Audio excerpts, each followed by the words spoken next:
रामकृष्ण हरी. आज नवरात्रीचा तिसरा दिवस. या तिसऱ्या दिवशी दुर्गा मातेच्या तिसऱ्या रूपाची म्हणजे चंद्रघंटा देवीची पूजा केली जाते. देवीनं आपल्या मस्तकावरती घंटेच्या आकाराचा चंद्र परिधान केल्यामुळं तिला चंद्रघंटा देवी असं नाव पडलेलं आहे. या संदर्भामध्ये पुराणामध्ये कथा अशा प्रकारची आलेली आहे बरं का. जतकासूर नावाच्या राक्षसानं पार्वती मातेवरती हल्ला केला आणि या हल्ल्यानं पार्वती माता भयभीत झाल्या. मदत मागण्याकरता भगवान शिवशंकरांपाशी गेल्या, परंतु भगवान शिवशंकर तपश्चर्येकरता साधनेकरता बसलेले होते.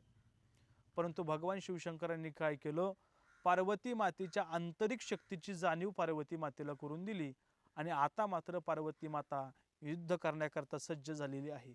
पार्वती माता जतकासुराशी युद्ध करण्याकरता रात्रीच्या वेळेला बाहेर पडली. अंधार होता म्हणून पार्वती मातेनं चंद्रदेवाला आपल्या मस्तकावरती परिधान केलं आणि जतकासुराशी युद्ध करायला सुरुवात केली. युद्ध करता करता जतकासूर नावाचा राक्षस खाली पडला आणि खाली पडल्यानंतर देवीनं आपल्या असणाऱ्या हातामधली घंटा घेतली आणि जतकासुराच्या डोक्यामध्ये टाकली. तसा जतकासूर ठार झाला. म्हणून या असणाऱ्या देवीला चंद्रघंटा देवी असं म्हटलेलं आहे. आज नवरात्रीचा तिसरा दिवस आहे. आजच्या दिवशी निळ्या रंगाचे वस्त्र परिधान करावी. निळा रंग हा आत्मविश्वासाचं, निष्ठेचं आणि ध्येयाचं प्रतीक आहे. चंद्रघंटा देवीची पूजा आज मनोभावे सर्वांनी केली पाहिजे. धन्यवाद. रामकृष्ण हरी.